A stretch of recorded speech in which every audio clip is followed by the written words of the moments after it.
Olá, meu nome é Marcos Loreto, médico, cirurgião de cabeça e pescoço, gestor em saúde, pela saúde suplementar já há algum tempo, com MBA em gestão de carreira pela FIA, Faculdade de Economia da USP de São Paulo. Na aula de hoje, nós vamos discutir um pouquinho sobre o cenário da saúde no Brasil nos dias atuais. Até porque nós precisamos conhecer o cenário da onde a gente vai ter a nossa atuação, como que funciona o cenário da saúde no Brasil hoje. Para isso, a gente precisa voltar um pouquinho na história e lembrar que na Constituição Federal Brasileira, a última Constituição, no seu artigo 196, que é quando começamos a falar de saúde na atual Constituição, fica muito claro que a saúde é um direito de todos e um dever de Estado, garantido mediante políticas sociais e econômicas que visem a redução do risco de doença e de outros agravos, e ao acesso universal e igualitário às ações e serviços para a sua promoção, proteção e recuperação. Estas ações e serviços são públicos, integrando uma rede regionalizada e hierarquizada que foi constituída como um sistema único, conhecido hoje como SUS, tá? O Sistema Único de Saúde, que é justamente o sistema que atende de maneira pública à população brasileira. Esta mesma Constituição também deu abertura da assistência à saúde também à iniciativa privada, onde instituições privadas também podem participar de forma complementar ao Sistema Único de Saúde, segundo as diretrizes aqui definidas na própria Constituição e mediante um contrato entre o convênio e o paciente, tendo de preferência entidades filantrópicas e sem fins lucrativos. De qualquer forma, a nossa Constituição, na sua última edição, permitiu o surgimento do que nós chamamos da saúde suplementar, onde nós temos operadoras e planos de saúde e hospitais privados que podem prestar assistência dentro de um sistema de saúde. Então, nós temos tanto a possibilidade do trabalho no SUS,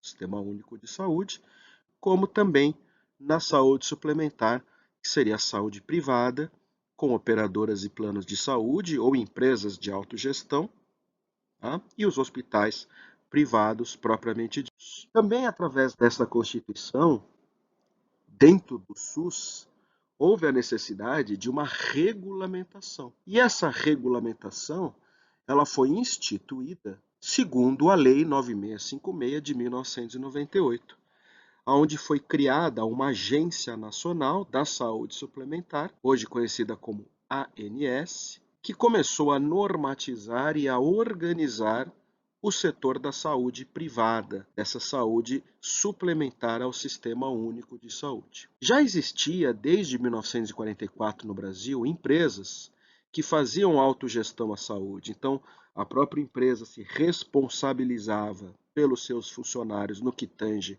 ao atendimento em saúde e, posteriormente, começam a surgir planos de saúde coletivos empresariais, né? Por exemplo, no ABC Paulista.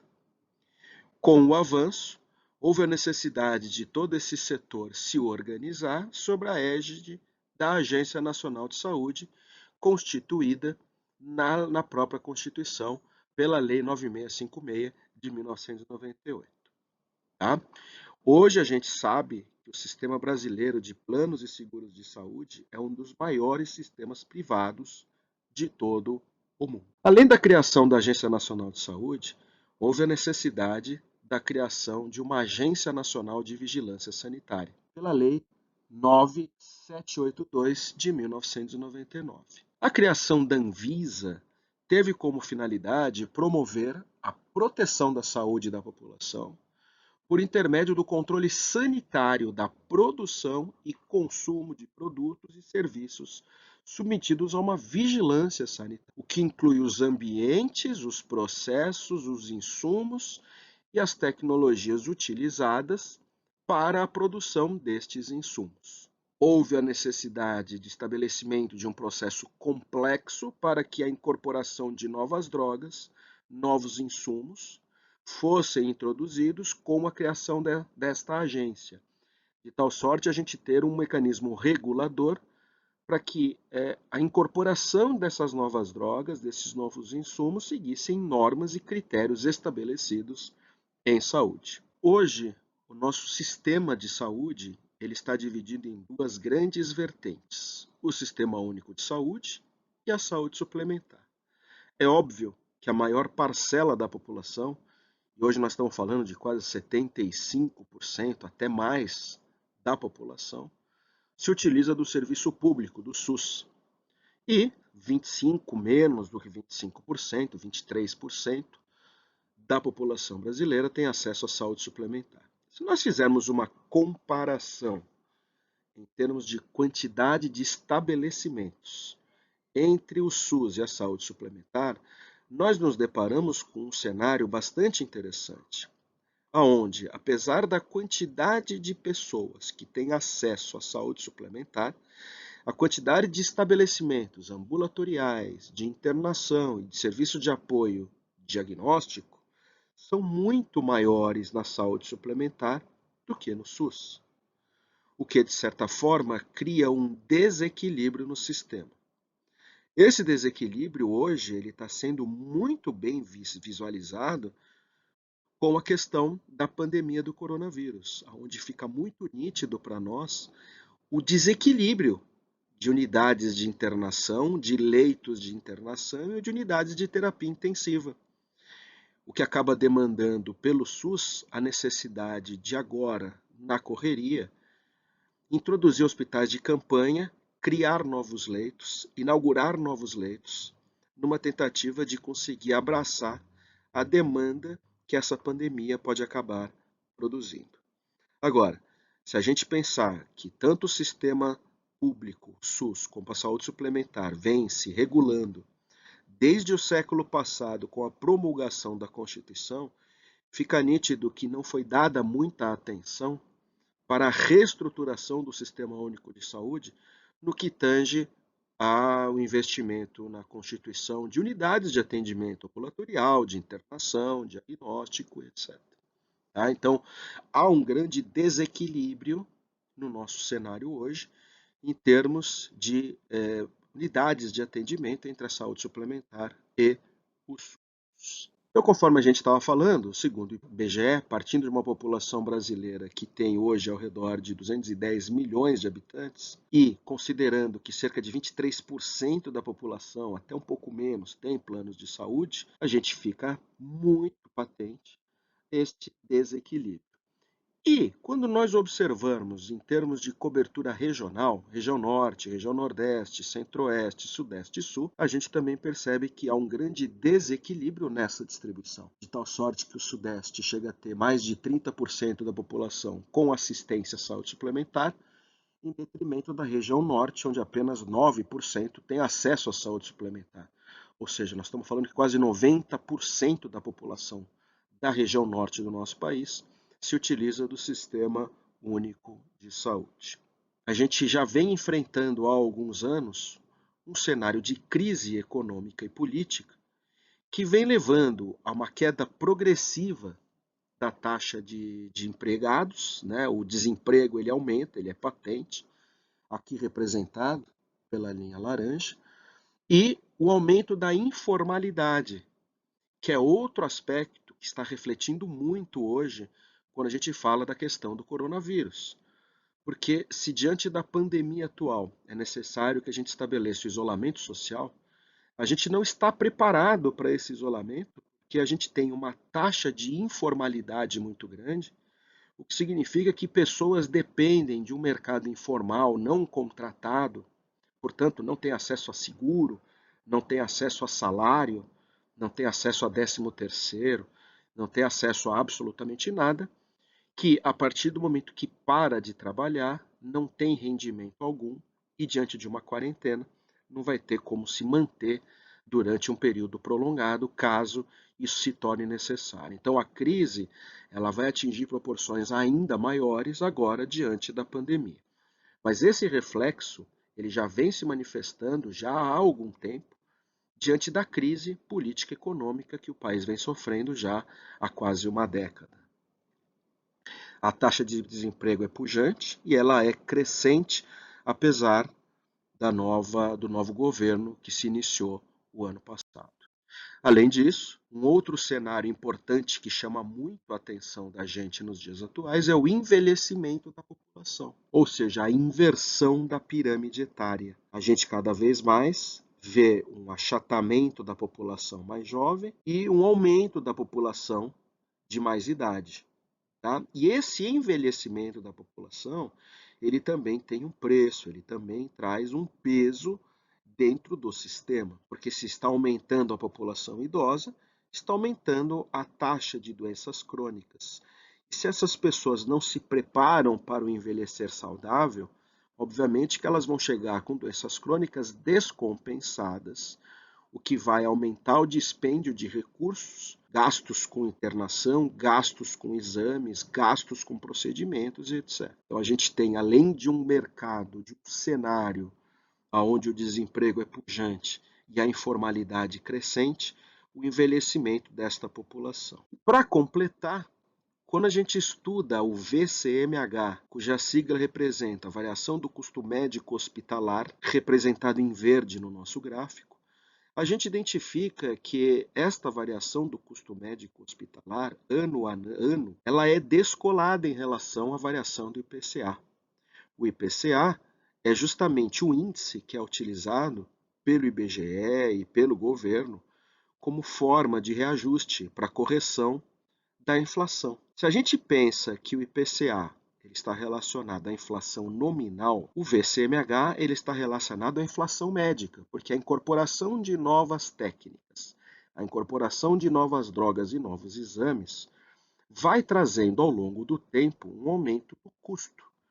E isso nós chamamos de inflação médica. Tá? Então, o que a gente percebe é que se o reajuste dos planos de saúde eles ficam margeados e submetidos à variação do IPCA, não há uma correção ou uma recomposição do aumento do custo gerado com a incorporação das novas tecnologias em saúde, que é justamente a variação do VCMH. Então, este gráfico ele é uma compreensão importante ao médico para perceber que essa medicina, cada vez mais evoluída e tecnológica, ela também é custosa. E, portanto, o recurso ele tem que ser utilizado de uma maneira o mais criteriosa possível para que a gente não desenvolva um aumento de custo elevado. Quando a gente vai olhar o que impacta nesse VCMH, sem dúvida alguma, a maior parcela está relacionada com gastos relacionados às despesas de internação, porque os hospitais estão se modernizando, os hospitais estão desenvolvendo novas técnicas, novos exames, novos métodos diagnósticos, novas terapias. E, obviamente, que essa despesa com internação acaba sendo um insumo importante ou um dos principais ofensores para o aumento do VCMH. Em contrapartida, consultas, honorários médicos, eles representam apenas 10% de todo este sistema. Agora, nós profissionais da saúde devemos ficar atentos porque, apesar de representarmos apenas 10% do custo, nós somos responsáveis pelos outros 90%. Então, de uma certa forma, é importante que a gente tenha o conhecimento da gestão e dos custos, não só para que a gente possa ter uma otimização da utilização do recurso, mas para que a gente também possa ser melhor valorizado. Porque como a gente representa uma parcela pequena, nós não somos valorizados da maneira como deveríamos ser. Muitas vezes privilegiam-se acordos com hospitais, com laboratórios. Então, o cenário atual é mais ou menos uma descrição e um compilado do que nós falamos. Estamos diante de protocolos clínicos cada vez mais caros e com uma velocidade de incorporação de novas tecnologias, drogas e exames extremamente acelerada. Haja visto a variação do custo médico hospitalar descolado em relação à variação do IPCA. Além disso, a gente identifica um envelhecimento populacional com um aumento de doenças crônicas, principalmente doenças oncológicas, que cada vez mais são doenças de controle. Então as pessoas acabam não morrendo de doenças crônicas, né? E isso acaba impactando também em custo. E para completar, nós médicos, nós profissionais da saúde, temos total desconhecimento sobre a gestão e sobre os custos. Em decorrência deste conjunto, não é incorreto afirmar, e isso foi provado através de estudos do IES, estudo esse referente a 17 e publicado em 2018, onde 19% dos custos da saúde são decorrentes de fraudes e desperdícios, principalmente desperdícios, o que caracteriza por volta de 27,8 bilhões de reais. Desperdícios esses que, se não tivessem ocorrido, poderiam ser revertidos ao honorário médico.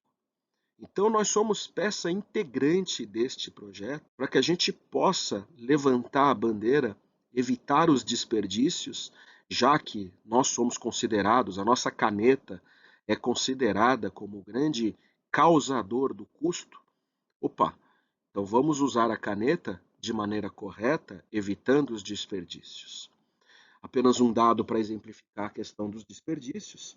30 a 40% dos atendimentos em pronto-socorro são desnecessários, porque não são urgências e emergências, poderiam ser resolvidos com simples orientação, com simples consulta, sem a necessidade de uma estrutura cara, que é a estrutura do pronto-socorro. Antes, a gente tinha um cenário onde as despesas dentro de um hospital não eram pujantes, uma vez que era o médico, seu estetoscópio, seu esfigmomanômetro, que examinavam o doente e diagnosticavam os problemas, até uma realidade atual onde no centro cirúrgico a gente encontra uma cirurgia robótica, um robô, que nos substitui em termos do contato com o paciente. É óbvio que a cirurgia robótica ela traz os seus benefícios, obviamente, que a gente consegue ter movimentos meticulosos em cavidades pequenas, conseguimos fazer suturas, conseguimos chegar a espaços onde antes a gente tinha grandes dificuldades ou necessitávamos de acessos cirúrgicos amplos para conseguir manipular essas regiões. E com a cirurgia robótica, a gente começa a ter a possibilidade de abordar essas estruturas ou esses espaços sem grandes incisões, com pequenas incisões. Mas é claro que um robô ele impõe um custo aumentado ao hospital, porque toda uma estrutura precisa ser montada para a manutenção, não é só para adquirir o produto, não é só para a compra do robô que tem um custo muito alto. Eu preciso de um enfermeiro especializado, eu preciso de um engenheiro, eu preciso de um técnico, eu preciso de uma infraestrutura tecnológica, de hardware, de software, que consigam garantir e suportar o robô. O robô é apenas um exemplo, mas o fato é que muitas vezes os hospitais, devido à incorporação dessas novas tecnologias, partem de um custo fixo que pode girar ao redor de 30 a 40%. Ou seja, ele acaba tendo uma despesa fixa muito alta para a manutenção destas novas tecnologias e destes novos insumos. E nós, médicos, não temos conhecimento sobre custos e a gente acaba ficando refém desta situação. É muito importante que a gente sempre faça referência ao modelo atual de remuneração, que é o Fee for Service. O que é o Fee for Service? O Fee for Service é um modelo de remuneração onde eu faço a remuneração pelo serviço prestado, pelo procedimento realizado. O que significa que quanto mais procedimento eu faço, mais receita eu tenho. E isso, de uma certa forma, estimula o desperdício. Isso, de uma certa forma, não valoriza a melhor performance. Porque se eu, cirurgião, tenho uma complicação e reopero o meu paciente, eu vou ter um ganho extra na reoperação. Este modelo de remuneração, que é o Fee for Service, que é a remuneração pelo procedimento, ele acaba sendo extremamente adverso para a nossa realidade atual. Se eu quero remunerar por um bom desfecho, e a questão do desfecho ela é importantíssima na área da saúde, tanto que será motivo de um próximo encontro que teremos, onde nós vamos discutir o que é desfecho em saúde, quando nós falarmos de novos modelos de remuneração, o fee for service, o modelo de pagamento por procedimento, é um modelo que coloca em risco a sustentabilidade do setor saúde, ainda mais a partir do momento que eu tenho envelhecimento da população e uma sobreutilização do recurso.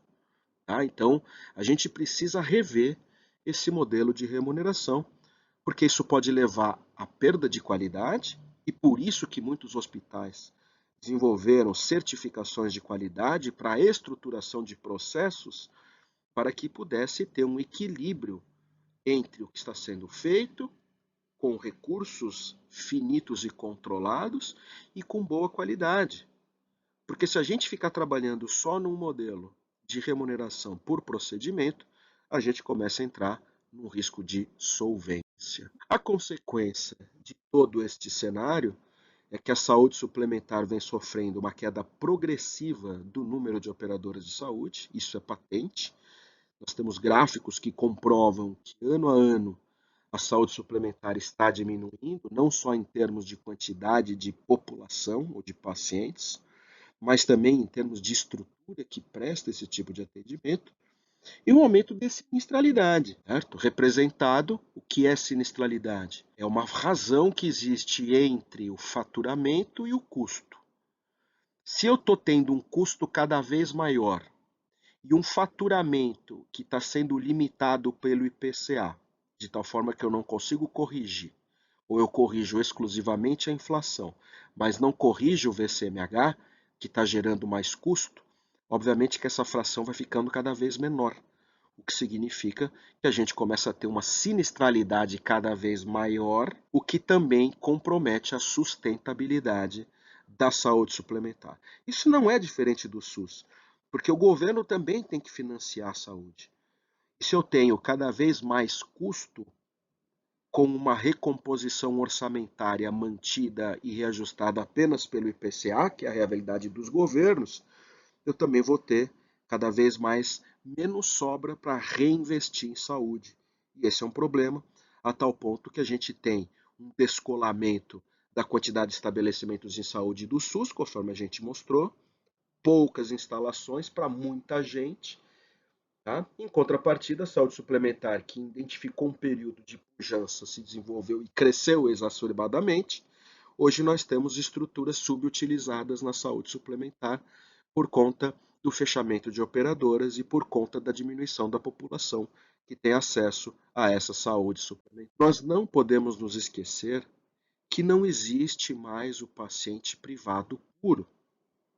Segundo dados da ANAP, hoje, em média, 92% das receitas de um hospital privado são oriundas da saúde suplementar. Somente 8%, em média, nos hospitais privados, advém de receitas particulares puras. O que significa isso?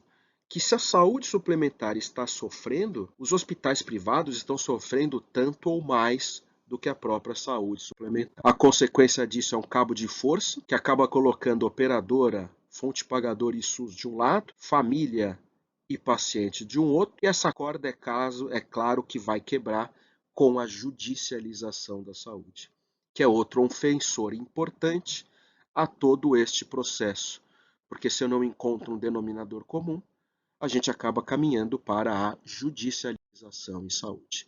Então é necessário que a gente restabeleça elos e conexões para que a gente saia de um modelo que passou a ser extremamente hospitalocêntrico, porque nós médicos perdemos esse protagonismo. Então o hospital ele acaba tomando a batuta através das certificações, protocolos, etc. E nós médicos acabamos perdendo esse protagonismo. É necessário que a gente reencontre ou reequilibre isso e retome o nosso protagonismo. Então nós temos que resgatar a medicina preventiva, nós temos que trabalhar com protocolos clínicos custo-efetivos, nós temos que fortalecer a educação médica com protocolos, pensando em custo-efetividade principalmente, com atualização constante, uma incorporação criteriosa de novas tecnologias e focar em novos modelos de remuneração que consigam combater as fraudes e evitar desperdícios. A telemedicina é uma possibilidade que pode nos ajudar a tentar equilibrar esta balança. Bom, pessoal, essa foi apenas uma introdução ao cenário atual, que, sem dúvida alguma, diante da pandemia, está mais complexo ainda. Daí a importância da gente ter todo esse conhecimento para que a gente possa retomar o nosso protagonismo e tentar reequilibrar ou ajudar a reequilibrar o setor.